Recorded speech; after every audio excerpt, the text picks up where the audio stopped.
Hello everyone, this is Ratika Roy Bhattacharya. I welcome you all on my YouTube channel Study Together with Ratika. आज हम लोग class 10th का first chapter start करने वाले हैं, chemical reactions and equations. ये complete chapter मैं 2 से 3 वीडियो में कंप्लीट कर दूंगी and after that we will be doing in text questions and the questions which are given at the back of the chapter. तो चलिए स्टार्ट करते हैं. सबसे पहली बात, केमिकल रिएक्शंस होते क्या हैं. जब कुछ केमिकल सब्सटेंसेस कंबाइन करते हैं और वो कुछ प्रोड्यूस करते हैं तो उसको हम कहते हैं केमिकल रिएक्शन.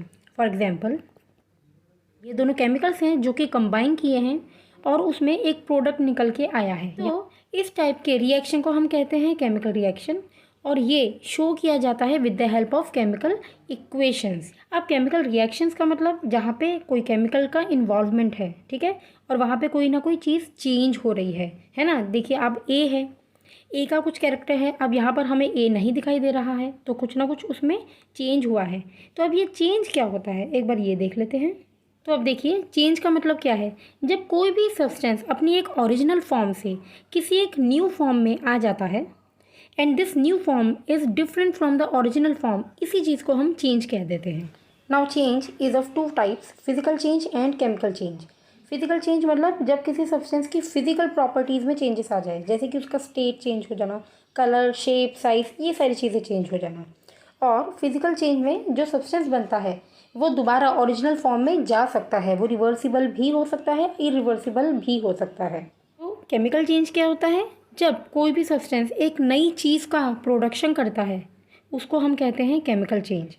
उसमें बहुत सारी चीज़ें हो सकती है, उसके स्टेट में चेंज आ जाएगा, उसके कलर में चेंज आ जाएगा, कोई नई गैस इवॉल्व हो जाएगी, कोई नया साउंड प्रोड्यूस हो जाएगा. ठीक है, मतलब बोलने का मतलब कोई भी एक न्यू सब्सटेंस का फॉर्मेशन होगा और ये जो नया सब्सटेंस बनेगा इससे वो ओरिजिनल फॉर्म में नहीं जा सकता है. ठीक है, तो ये है फिजिकल एंड केमिकल चेंजेस. कुछ एग्जाम्पल्स ले लेते हैं हम यहाँ पर. देखिए, जैसे मिल्क है, उसको नॉर्मल टेम्परेचर पे अगर रख दें हम गर्मियों में, छोड़ दें ऐसे ही, तो क्या होगा, वो फट जाएगा. कोई भी आयरन का पेन ले लीजिए, कोई भी आयरन का ऑब्जेक्ट ले लीजिए, उसको आप ह्यूमिड एटमॉस्फेयर में छोड़ दीजिए तो उसमें रस्टिंग हो जाएगी. ग्रेप्स में अगर फर्मेंटेशन हो जाएगा तो उसमें अल्कोहल प्रोड्यूस हो जाएगा, कोई नई चीज़ का प्रोडक्शन हो रहा है. फूड अगर कुक हो जाएगा तो क्या आप दोबारा उसको, सब्ज़ी को कच्चा बना सकते हैं, नहीं कर सकते हैं. जो खाना हम लोग खाते हैं वो डाइजेस्ट हो जाता है, वो ओरिजिनल फॉर्म में दोबारा चेंज नहीं हो सकता है. हमने मान लीजिए रेस्पायर किया है, ब्रीदिंग हो गई है, ब्रीदिंग के बाद रेस्पिरेशन का पूरा प्रोसेस हो गया, तो जो फूड ब्रेक डाउन होकर एनर्जी में प्रोड्यूस हो चुका है दोबारा हमें वो फूड नहीं मिल सकता है. तो ये सारी चीज़ें शो करती है ये केमिकल चेंजेस हैं. ठीक है, फर्स्ट एक्टिविटी है, we have taken magnesium ribbon. ठीक है, इसको जैसे ही बर्न करेंगे तो इसमें से ऐश प्रोड्यूस होगा जो कि वाइट कलर का होगा. मैग्नीशियम रिएक्ट करता है ऑक्सीजन के साथ जो कि हमारी एयर में प्रेजेंट है और यहाँ पे बन जाता है मैग्नीशियम ऑक्साइड. तो ये जो वाइट कलर का ऐश है ये एक्चुअली है मैग्नीशियम ऑक्साइड. तो फिलहाल हमने सबसे पहले मैग्नीशियम लिया था, ऑक्सीजन का इसमें एडिशन हुआ है तो कोई नई चीज़ का फॉर्मेशन हो रहा है और वो नई चीज़ है मैग्नीशियम ऑक्साइड. यहाँ पे एक क्वेश्चन बहुत ज़्यादा पूछा जाता है कि मैग्नीशियम को बर्न करने से पहले उसको रब क्यों किया जाता है with the help of a sand paper. क्योंकि मैग्नीशियम जब नॉर्मली रखा हुआ है तो मैग्नीशियम की ऑक्सीजन की उस पर कोटिंग हो जाती है और वो बन जाता है मैग्नीशियम ऑक्साइड. तो उस कोटिंग को ख़त्म करने के लिए हम उसको सैंड पेपर से रब करते हैं सो दैट सिर्फ और सिर्फ मैग्नीशियम हमें पहले से ही मिल पाए. नेक्स्ट एक्टिविटी 1.3, इसमें कोनिकल फ्लास्क में डाइल्यूट सल्फ्यूरिक एसिड लिया है और उसमें जिंक ग्रैन्यूल्स ऐड किए हैं. सल्फ्यूरिक एसिड का फॉर्मूला है H2SO4. इसकी रिएक्शन जब हम लिखेंगे तो जिंक में जब सल्फ्यूरिक एसिड ऐड करेंगे तो हमें मिलेगा zinc sulphate and H2 means hydrogen gas. Hydrogen gas हमें कैसे पता चला है, जो जिंक ग्रैन्यूल्स हैं उसके आसपास बबल्स प्रोड्यूस होते हैं जो कि शो करता है ये हाइड्रोजन गैस है. अब क्योंकि यहाँ पे एक केमिकल प्रोसेस हो रहा है, केमिकल चेंज हो रहा है, एक नया सब्सटेंस प्रोड्यूस हो रहा है, that is why this is a chemical reaction. ठीक है, along with the production of a new substance जब हम इस कोनिकल फ्लास्क का टेम्परेचर चेक करेंगे तो हमें ये फ्लास्क बहुत ज़्यादा गर्म मिलेगा, मतलब इसमें बहुत ज़्यादा हीट प्रोड्यूस हुई है और ये एक्सोथर्मिक रिएक्शन शो करता है. तो इन सब चीज़ों के बेसिस पर हम बोल सकते हैं कि ये केमिकल रिएक्शन हुआ है. ठीक है, चलिए अब हम नेक्स्ट देखते हैं केमिकल इक्वेशंस. अभी तक हम लोगों ने केमिकल रिएक्शन की बात की थी. केमिकल रिएक्शन मतलब एक वो प्रोसेस जिसमें कोई केमिकल सब्सटेंस कंबाइन कर रहा है और उसमें केमिकल चेंज हो रहा है, इसलिए एक नया प्रोडक्ट फॉर्म हो रहा है। जैसे कि यहाँ पर एक वर्ड प्रॉब्लम भी गिवन है, मैंने यहाँ पे एक इक्वेशन भी लिखी है।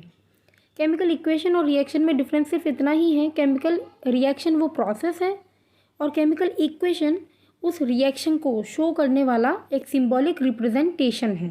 ठीक है, अब आप केमिकल इक्वेशन को वर्ड में भी लिख सकते हैं या सिंबल में भी लिख सकते हैं। ज़्यादा बेस्ट होता है कि आप सिंबल में ही लिखें। यहाँ पे लेफ्ट हैंड साइड में आपको दिखाई दे रहा है मैग्नीशियम और ऑक्सीजन है जो कि रिएक्टेंट्स हैं, जो कि रिएक्ट कर रहे हैं, और जो राइट हैंड साइड में प्रेजेंट है इसको हम कहते हैं प्रोडक्ट, जो कि हमारा फॉर्म हो रहा है। ठीक है, now writing a chemical equation लिखने के लिए हमें जो रिएक्शन हुई है उसकी पूरी नॉलेज होनी चाहिए, प्लस उस रिएक्शन में कौन कौन से केमिकल्स इन्वॉल्व्ड है, उसके सिंबल्स क्या हैं, ये सब चीज़ें हमें पता होने चाहिए। अब इसमें यहाँ पे आपको दिखाई दे रहा है मैग्नीशियम प्लस ऑक्सीजन, ओ तो यहाँ पे 2 है। ठीक है, थोड़ा बड़ा कर लेते हैं।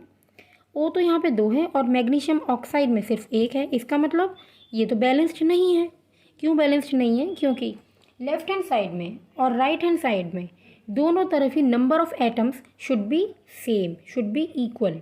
तो इसको जब ये इक्वल होते हैं दोनों तरफ, तो उस टाइप के इक्वेशन को हम कहते हैं बैलेंस्ड केमिकल इक्वेशन। ठीक है, तो केमिकल इक्वेशंस को बैलेंस्ड क्यों होना चाहिए? सबसे पहली बात, law of conservation of mass को वो जस्टिफाई करता है। कंजर्वेशन ऑफ मास में आपने पढ़ा होगा, मास को ना ही हम क्रिएट कर सकते हैं ना ही हम उसको डिस्ट्रॉय कर सकते हैं। फॉर एग्जाम्पल इस इक्वेशन में आप देखिए Fe लेफ्ट हैंड साइड में, ये लेफ्ट हैंड साइड है और ये वाला है राइट हैंड साइड, है ना। तो Fe 1 है, यहाँ पे 3 है।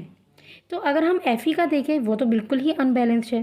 हाइड्रोजन फिर भी बैलेंस्ड है। ऑक्सीजन इधर 1 है और इधर है 4, तो ऑक्सीजन और Fe दोनों ही अनबैलेंस्ड है। तो इस इक्वेशन से क्या प्रूव हो रहा है? हमने Fe एक्स्ट्रा यहाँ पे जोड़ दिया है। तो क्या हम मास को क्रिएट कर सकते हैं? एक्चुअली नहीं कर सकते हैं। तो उस हिसाब से ये इक्वेशन गलत हो जाती है। इस इक्वेशन को करेक्ट करने के लिए हम इसको क्या करेंगे? बैलेंस करेंगे। ठीक है, how we will balance this? यहाँ पे Fe 1 है, यहाँ पे 3 है, तो सबसे पहले तो हम 3 यहाँ पे लिखेंगे। ऑक्सीजन यहाँ पे 1 है, ऑक्सीजन यहाँ पे 4 है, तो हमें कुछ तो ऐसा करना है कि इधर 4 हो जाए। तो वाटर में हम यहाँ पे 4 ऐड कर देंगे। एक्चुअली यहाँ पे स्पेस ज़्यादा नहीं है। ठीक है, 4 यहाँ पे हम ऐड कर देंगे। अब हाइड्रोजन यहाँ पे कितने हो जाते हैं? 4 2 8, जबकि यहाँ पे है ओनली 2, तो हम यहाँ पे भी 4 लिख देंगे सो दैट हाइड्रोजन यहाँ पर 8 हो जाए। इस तरीके से अब देखा हमने ये इक्वेशन बैलेंस्ड है। इस टाइप के इक्वेशन को हम क्या कहेंगे? इसको हम कहेंगे बैलेंस्ड इक्वेशन। और जब तक कोई भी इक्वेशन बैलेंस्ड नहीं होती है उसको हम कहते हैं स्केलेटल इक्वेशन। ठीक है, इस टॉपिक पर मैंने स्पेशली एक अलग से वीडियो बनाया हुआ है, या तो आपको लिंक आई बटन में मिल जाएगा या डिस्क्रिप्शन बॉक्स में आपको मिल जाएगा। ठीक है, आप वहाँ से एक बार चेकआउट कर सकते हैं। केमिकल इक्वेशन को देख के हमें ये तो समझ में आ गया है कि रिएक्शन में क्या क्या हो रहा है, लेकिन इक्वेशन में और एक बहुत इंपॉर्टेंट चीज़ होती है, वो होता है स्टेट। मतलब जो भी रिएक्टेंट्स हैं वो किस स्टेट में हैं और जो प्रोडक्ट बन रहा है वो किस स्टेट में है। आपको पता है solid, liquid and gas 3 states होते हैं और हमें इक्वेशन में ये तीनों स्टेट्स भी मेंशन करने होते हैं। फॉर एग्जांपल यहाँ पर आप देखिए इस वाले में Fe यहाँ पे S है, मतलब सॉलिड है। वाटर यहाँ पे G है, तो आप समझिए वाटर तो लिक्विड होता है। यहाँ पे गैस है, इसका मतलब ये स्टीम की फॉर्म में प्रेजेंट है। ठीक है, स्टीम है तभी यहाँ पे G लिखा हुआ है। ओके, अब जो Fe3O4 बन रहा है ये क्या है? ये भी है सॉलिड। और इसके बाद हाइड्रोजन गैस का इवोल्यूशन हो रहा है। अब ये क्योंकि गैस है इसलिए यहाँ पे G लिखा हुआ है। तो ये सारे स्टेट्स को देख के, मतलब यहाँ पे जो सिंबल लिखे हुए हैं SG, इन सब को देख के हमें पता चल जाता है कि इक्वेशन में जो रिएक्टेंट्स हैं और जो प्रोडक्ट्स हैं वो किस स्टेट में है। ठीक है, फॉर एग्जांपल यहाँ पे भी आप देखिए इस वाली इक्वेशन में कार्बन मोनोऑक्साइड गैस की फॉर्म में है और हाइड्रोजन भी गैस की फॉर्म में है। यहाँ पे मिथेनॉल बन रहा है जो कि एक लिक्विड होता है, मिथाइल अल्कोहल। यहाँ पे 340 atm एटमॉस्फेयर है, इसका मतलब इतना प्रेशर यहाँ पर अप्लाई किया गया है। नेक्स्ट वाला ये फोटोसिंथेसिस का प्रोसेस शो कर रहा है। CO2 कैसे वाटर के साथ कंबाइन करता है, रिएक्ट करता है। सनलाइट एंड क्लोरोफिल की हेल्प से ग्लूकोज का प्रोडक्शन होता है with evolution of oxygen gas and water. तो इन सब चीज़ों को हमें बहुत अच्छे से देख के समझ में आ गया है कि केमिकल इक्वेशंस सिर्फ और सिर्फ रिएक्शन को शो नहीं करते हैं, प्लस उसके स्टेट को भी शो करते हैं। ठीक है, नेक्स्ट टॉपिक हमारा होगा टाइप्स ऑफ केमिकल रिएक्शंस, जो कि हम नेक्स्ट वीडियो में करेंगे। चलिए मिलते हैं नेक्स्ट वीडियो में, तब तक bye bye, take care and thanks for watching.